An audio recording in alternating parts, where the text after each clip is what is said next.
मेरे दोस्तों पूर्वांचल क्लास में स्वागत है, जिसमें आज हम लोग सेकंड मेथड पढ़ेंगे। तो सेकंड मेथड हम लोग समझेंगे कैसे हम लोग को सॉल्व करना होता है क्वेश्चंस, जो कि एग्ज़ाम में भी आता है। ये कम से कम 10-12 मार्क्स में एग्ज़ाम में तो आपका आता ही आता है। तो हम लोग को ये पहले इक्वेशन देख लेना होता है। देखिए आपका एफ है पहले वर्किंग रूल समझते हैं। तो वर्किंग रूल में क्या होता है, एक क्वेश्चन दिया रहेगा, इक्वेशन दिया रहेगा आपको। उसमें हम लोग को वन इक्वेशन में 1 और 2 कि मतलब जो नेगेटिव नंबर और एक पॉजिटिव नंबर को फाइंड करना होता है। तो सीकेंड का फॉर्मूला होता है हम लोग को। तो ये सीकेंड का फॉर्मूला है, ठीक। ये इसी के मदद से हम लोग को जो ये वैल्यू फाइंड करेंगे, जो इनके वैल्यूज़ आएंगे, इसको हम लोग पुट करेंगे और आंसर फाइंड करते रहेंगे। जब तक करेंगे जब तक इनका 3 डेसिमल या क्वेश्चन में जो भी 4 डेसिमल तक प्लेसेस तक हम लोग को सेम ना आ जाए। तो फिर आइए एक क्वेश्चन के साथ समझाया जाए। तो आपका ये इक्वेशन दिया रहेगा। देखिए क्वेश्चन क्या बोल रहा है हम लोग का, find the root of equation दिया हुआ है x minus e to the power minus X equal to 0। कब तक 3 decimal place using second method. ये आपका इक्वेशन दिया हुआ है, ठीक। तो आपको इक्वेशन आपका दे दिया गया है, देख लीजिए। F X equal to X minus e to the power minus. अब क्या करेंगे, हम लोग की बात हुई थी कि नेगेटिव और पॉजिटिव वैल्यू फाइंड करना है। तो हम लोग के लिए पहले जीरो से पुट करेंगे, इसमें जीरो देखेंगे। तो जीरो पुट करने पे इसका जब इस एक्स की जगह पे जीरो पुट कर रहे हैं तो कितना आ रहा है, -1 आ रहा है। अगर 1 पुट कर रहे हैं तो कितना आ रहा है, 0.632, ठीक।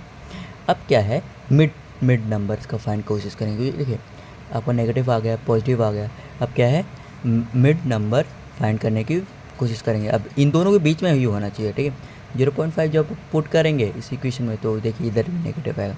0.6 करेंगे, मतलब ये क्या होता है ना, पास में एक नेगेटिव होना चाहिए, एक पॉजिटिव होता है। ये हम लोग को इसलिए रहता है क्वेश्चंस करने में। इसका मेन रूल भी होता है कि मतलब आंसर जल्दी और एक्यूरेट आता है।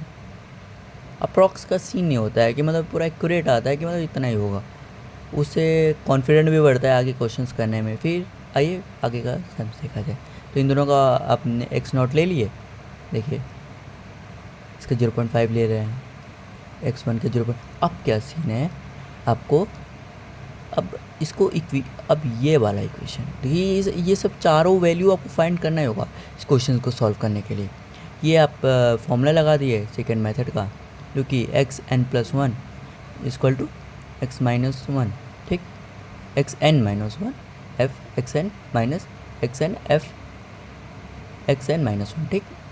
यहाँ पे f xn minus f xn-1, ठीक। आपका ये फॉर्मूला आ गया। सेकेंड मेथड के जो 4 वैल्यू थे उसको एक्यूरेट डालेंगे हम लोग x2 के लिए। पहला अप्रॉक्सीमेशन फाइंड कर फर्स्ट वाला है। तो हम लोग को क्या है, सी ने x0 x1 की वैल्यू, और फिर जो f, ये देखिए f इसीलिए हम लोग फाइंड किया था ये सब वैल्यूज़, ये वाला। और फिर फॉर्मूला में हम लोग पुट करते रहेंगे, देख लीजिए। फिर x2 की वैल्यू आ जाएगी आपकी, पर फॉर्मूला में कैल्शियम डालेंगे आपका एक्यूरेट आएगा, ठीक।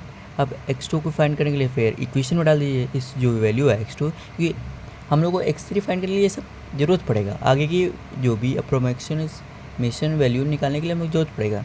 तो अभी इक्वेशन में डालेंगे, ठीक है। अब क्या है, तीसरा वाला देखते हैं। तीसरा वाला की क्या सीन है,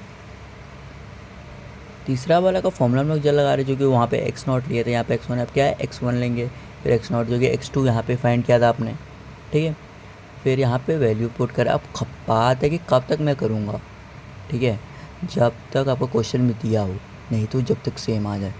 तो hence the required root is 0.567, answer बोल देंगे बस, ठीक है। फिर कैसा लगा आप लोग इसमें कमेंट कीजिए, बताइए, ठीक है। Thank you.